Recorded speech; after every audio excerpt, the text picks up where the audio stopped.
Blugoblin here for my comic book review for the ending of May 2015. I want to thank y'all for joining me. Sorry again for the lateness. Just need to find time to do this shit, you know what I'm saying? And I know I'm still behind on my Blugoblin X channel with some things there. I had considered doing a review for Elimination Chamber, but I was like, nah, what can I say that hasn't already been said about that? The only thing that was worth mentioning was I'm glad Kevin Owens went over John Cena clean. There you go. Yeah, so let's go ahead and get started. We're going to start with not one, not two, but 3 indies, and the rest are from... I only got 1 Marvel and the rest are from DC. So let's go ahead and get started. We're starting off with Chapter House Comics, starting off with Captain Canuck, #1. As soon as I saw this in the previews catalog, I was like, yeah, I want to try this. Because I was like, you know, I want to try something new, something different, something I haven't read before. You know, and this is not the first time we've seen Captain Canuck. It'll even tell you in the back of this issue that Captain Canuck was first published back in 1975 and was discontinued in 1980, and this is the first issue of Captain Canuck that has been published in 35 years. So Captain Canuck is not a new hero. He's been done before. So I'm willing to give him a try. For his first issue goes, I actually liked it. Thought it was actually really good. You know, he's had a lot of training. He's got a bit of a douchebag for a brother who, his brother, to me, he kinda sorta has that David Xanatos kind of vibe to him.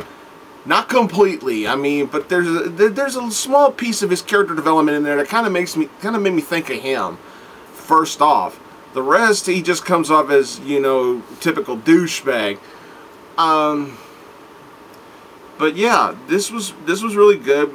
They get a distress call at some refinery or some factory in Canada, of course, and he comes across survivors in this ongoing building fire, and it turns out there's like some sort of pathogen going around, and it's made these people zombies, and he's having to fight them off, you know. But these are not zombies that want to eat your flesh. I mean, these are zombies that want to beat the crap out of you. I mean, they're not hungry. They're raging. They're hungry for violence. They come up to Captain Canuck and they just want to kick his ass. You know, picture a zombie flick where there's zombies going around not wanting to eat people but just beat them up. You know, it's kind of how it looked in here. We get to see who the main antagonist of the storyline could possibly end up being, and not bad. This was not bad. I actually enjoyed this. Pretty good job from everybody who worked on this. Andrasovsky and Charlemagne Pediz and Brison and two. I'm probably butchering those names and I apologize, but kudos to everybody who worked on this. I was really impressed. Very nicely done. I give it a 3.5. Moving on to Dynamite, we got Red Sonja #16.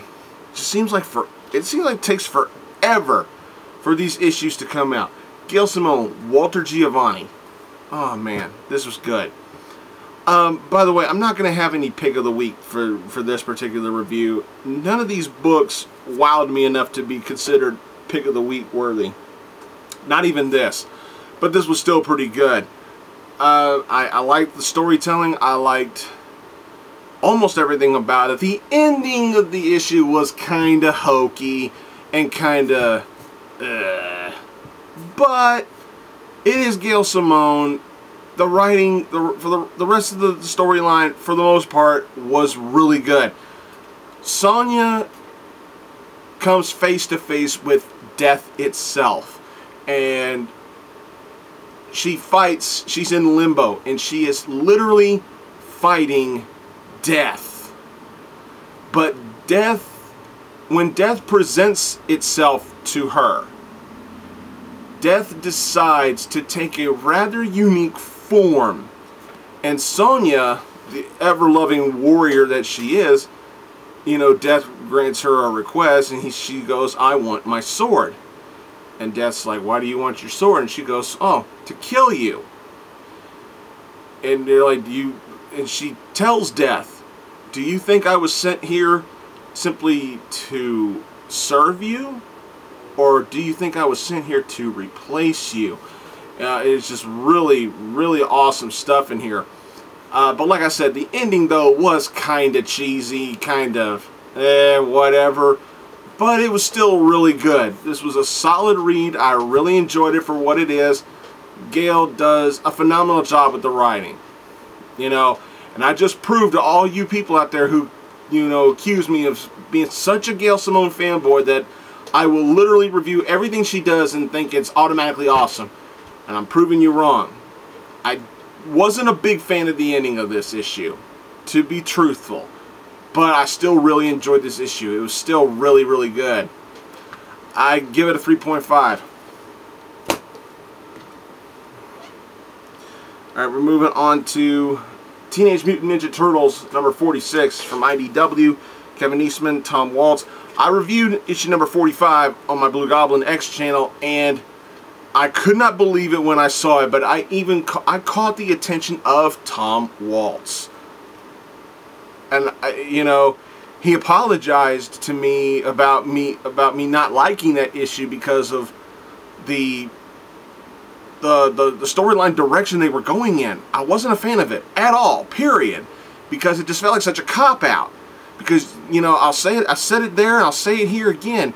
You had such a big opportunity to really shock the world, truly shock the world by killing off one of the turtles and trying to see if you can write some good stories when the turtles are weakened, both physically and emotionally, with the loss of their brother.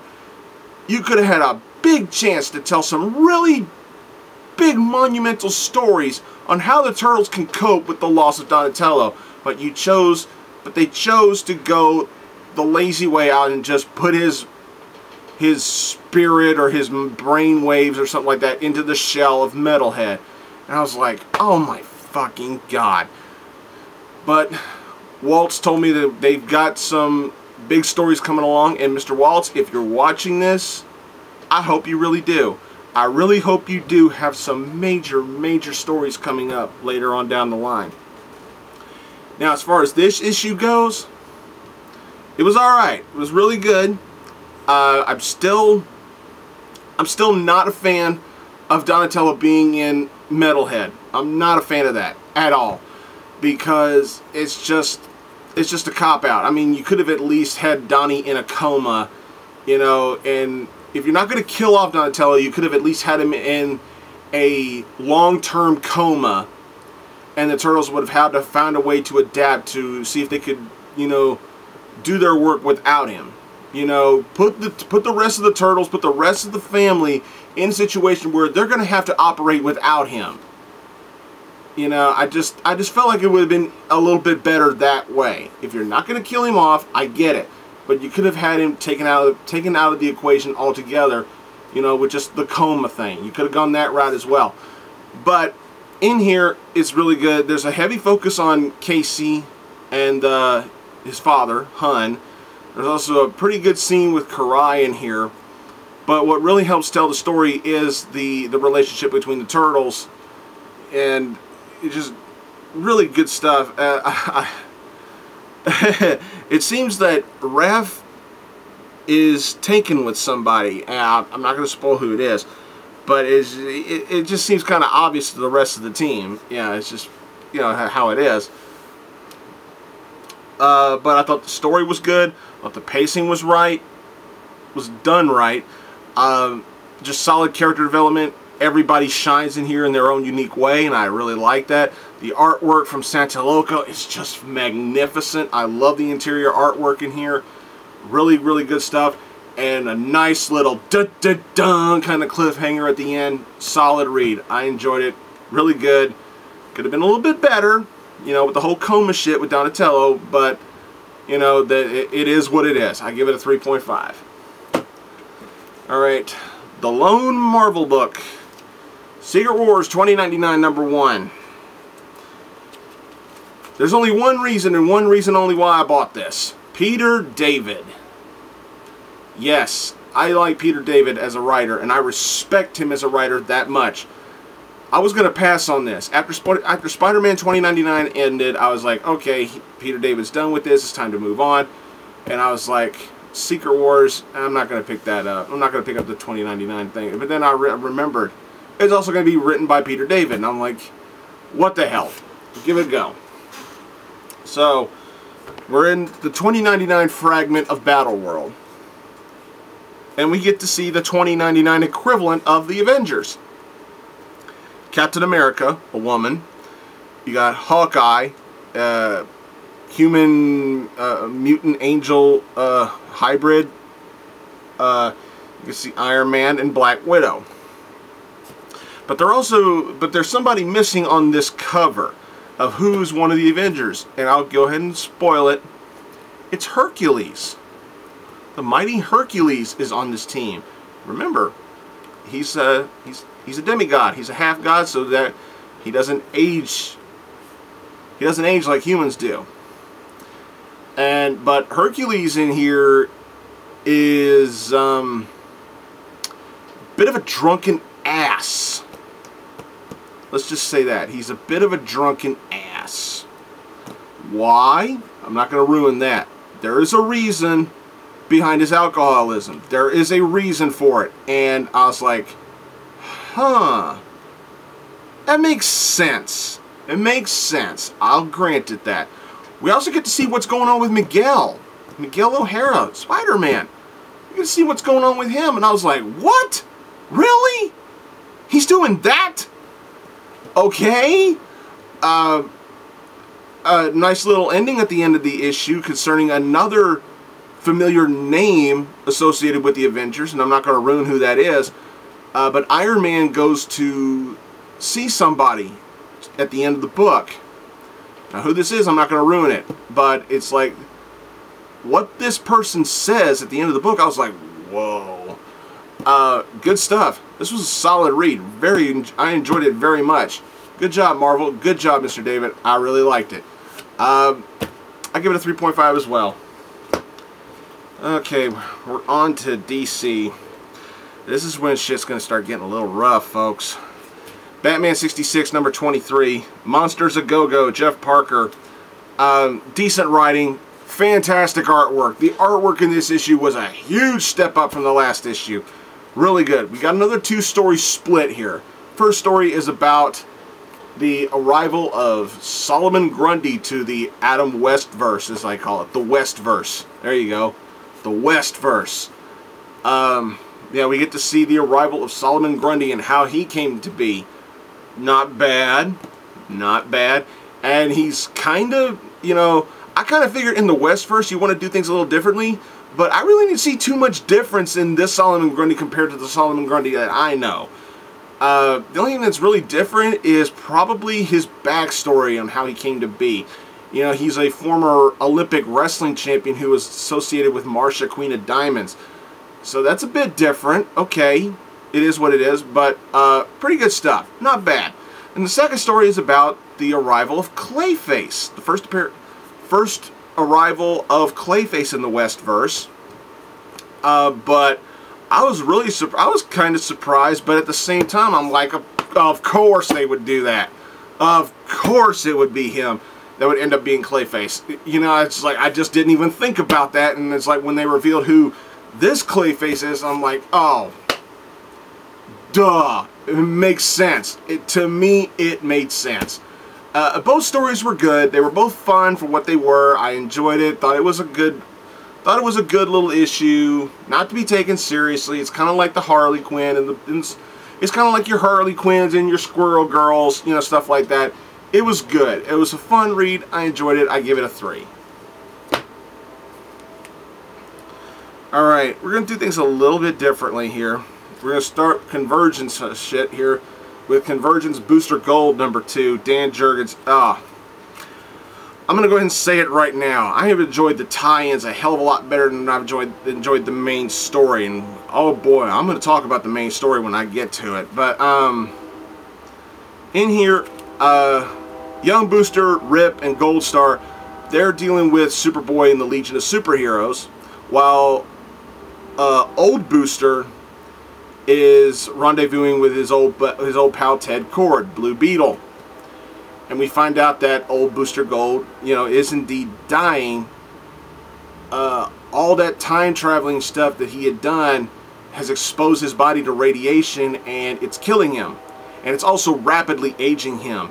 On one page, he looks like he's in his like early to mid 50s, and then when you turn the page and see him again, he looks like he's in his 70s. It is rapidly aging him. And once we see Young Booster and the rest of the team, they find him, and what they do to save him, their plan to save him, it's crazy.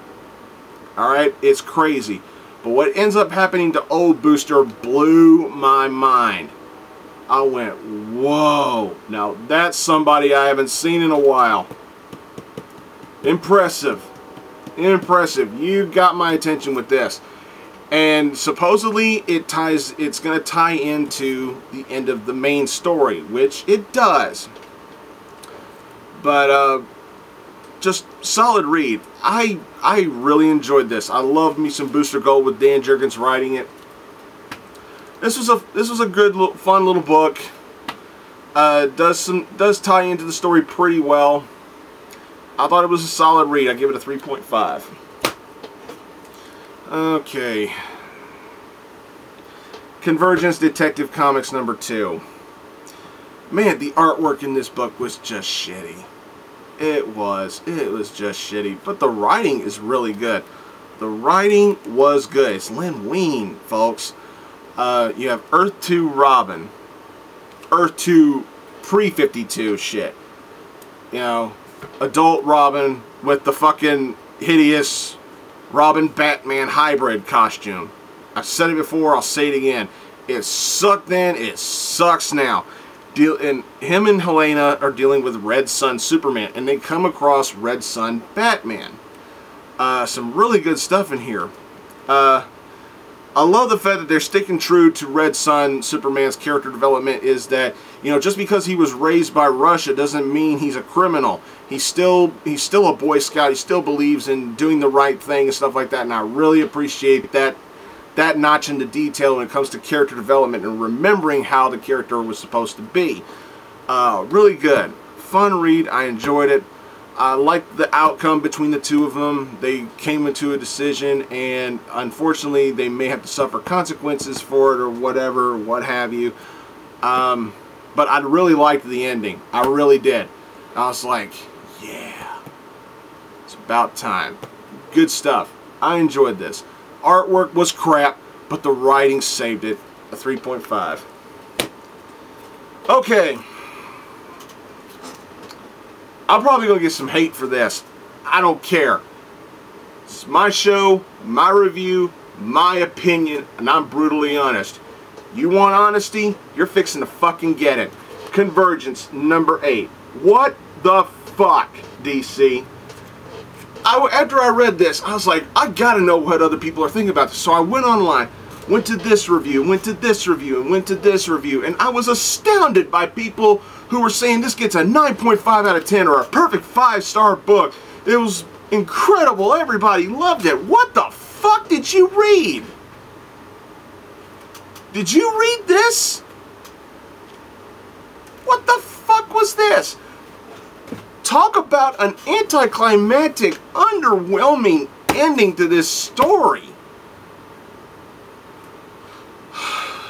Oh, God. But it's Scott Lobdell writing it. I should have known better. Was this book total trash? No. It does have its moments. But I'm sorry. I don't see how this book's so monumentally fucking special. I don't see this being a 5-star or a 10-star or a 10 out of 10 or a 5 out of 5. The fuck it is. It is not. To me. If that's how you feel about this book, that's fine. I just don't see it. I don't see it at all. Where do I begin? Let's talk about this. You got the beginning of the issue starts. I'm probably going to spoil a lot of this, so you have been warned. You got the beginning of the book starting with right where the last issue left off with Hal Jordan, Parallax, killing Deimos, whatever the fuck his name is, Deimos, killing him. But he accidentally he shot himself in the foot with that when he fucked up the powers of the Time Lords that he had captured and shit like that.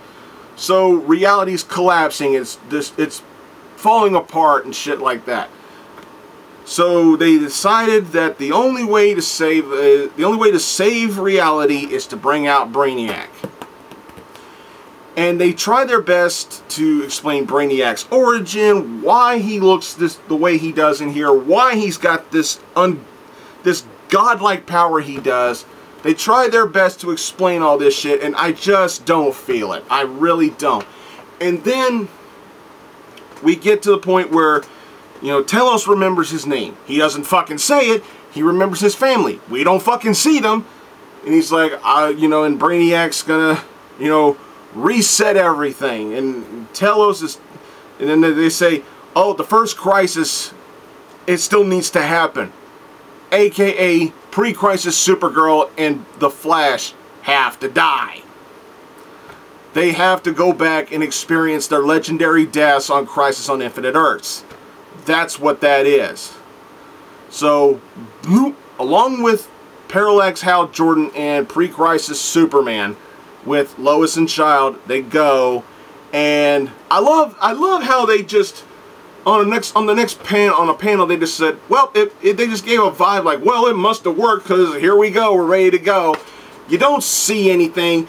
They don't show these heroes going in to sacrifice themselves so that everybody else can live. It's just like, oh, well, it must have worked, so let's get back to work here.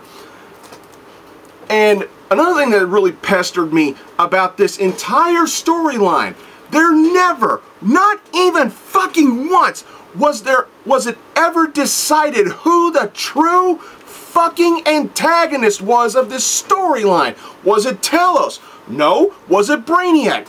I don't know. Was it Deimos? I don't know. Or hell, was it, for a brief period of time, was it Hal Jordan? Who the fuck knew? Nobody, not even DC knew. Who the fuck was the main antagonist? Who was the biggest dickhead in the army of dickheads? Who was it? I don't know. I thought it would be Brainiac, but no, he's going to set everything right in this issue. So, okay, what the fuck ever. And when Supergirl and the Flash, Superman, and Hal Jordan Parallax go back and they just go, okay, it must have worked, so let's get everything back. Talos says it'll reset everything back to the way everything was before I started all this. It's like a giant reset button. Everybody believes that it's a reset button for everything DC, so that way they can get more stories and stuff like that. That's not what I felt. When I read this, I thought, you're basically saying, when I first read this, I was thinking, you're basically telling me that you're just going to put everything back the way it was before this storyline started.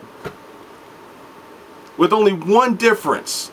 The Earth 2, the new 52 universe, the new 5-2, Earth 2 clan gets a new Earth to protect.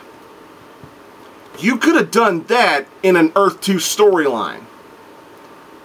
Everything else, with all these different heroes and everything, and you're just going to put them right back where they were. You played with your toys, you got them all over the floor, you got to pick them up and put them back where they belong. What the hell? You made me feel like, after reading this book, DC, you actually made me feel like this storyline was completely fucking pointless. You start the storyline off by taking and ripping away all these different alternate timelines so we can see them, you know, one more time before you just hit the reset button and be like, okay, they're going back where they belong, get back to the new 5-2 shit.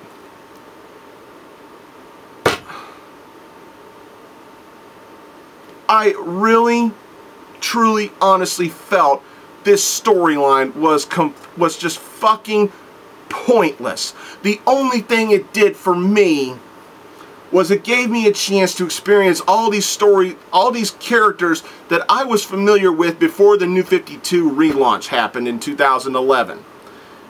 I got to see some of the characters I grew up with. I got to see some of that storytelling element, some of those storytelling elements again one more time before they were just reset. I'm not saying go back to that permanently. You know, if you're going to let us see them, then that's fine. But where's the long-term planning? Where's the long-term execution? What long-term effect does this have? I don't see anything yet. I'm not saying it's not there, but it just feels like there's nothing there long-term for this. It was basically, it's like, okay, play with your toys, put them back. And maybe if you're a good boy or girl, we'll let you play with your toys a little bit more before you got to put them right back. That's basically what this felt like. And I was really disappointed. I was really let down. Look, I'm not trying to judge, and I'm not trying to be mean to anybody who thought this was a 5 out of 5 or a 10 out of 10 or a 9 out of 10 or whatever. All I'm saying is, I goddamn sure didn't feel that way about this. Not for one fucking second did I feel that way about this. And as much as it pains me to say this, this came off as an average read at best with fucking incredible artwork. So, despite how much it pissed me off and how much it disappointed me, I'll still be reasonably fair and give it a 3. We're ending this review with He-Man the Eternity War number 6, The Problem with Power. This issue was amazing. This is the continuation of He-Man's vision that Teela is giving him. You know, should he, you know, in the last issue, He-Man asked the sorceress, Teela, what it'll be like should He-Man win this war and defeat Hordak. And she gives him this vision, and this is the continuation of that vision, in which He-Man, 35 years later, is King of Eternia. Everybody worships him as King He-Man. Not King Adam. They made that very clear. They're not calling him Adam. He's King He-Man. And who he's got as his right-hand man, that just blew my fucking mind. And when I saw what this right-hand man wore, I was pissed. I was like, no. I was like, what the, no, fuck no. That was my initial reaction to that. And to see what kind of a king He-Man becomes in this vision, it was really disturbing, but kind of in a good way, because it was still compelling storytelling. Still really compelling storytelling. And other faces we get to see in this vision was a real good treat. But I'm not going to ruin the ending of this vision, nor will I ruin the end of the book, because the end of the book was actually really good. He-Man had a monumental decision to make concerning what he was told could lead to this vision becoming reality, and he decides that this price is a small price to pay, and he decides to pay it, and I'm not going to ruin what that was. This was a fantastic read. Really good stuff. I enjoyed it. Just fucking awesome stuff. I give it a 4. Alright. That's all I got for this week, everybody. You know, I apologize if I offended anybody with my Convergence review, but I just got to tell it like it is. I just got to speak my honest opinion about this stuff. Let me know what y'all thought. Subscribe to this channel. Please subscribe to Blugoblin X. Follow me on Twitter, Tumblr, Pinterest, Facebook. Look for me and Jennifer at Arkham Asylum Studio. We need to find some new things to do for that channel. Give my bro, TheMtVernonKid, some respect. Go check out his channels, as well as my old buddies Deadpoolzilla and Brandon Hex. Thanks for watching, everybody. I am Groot, and I'll see you later.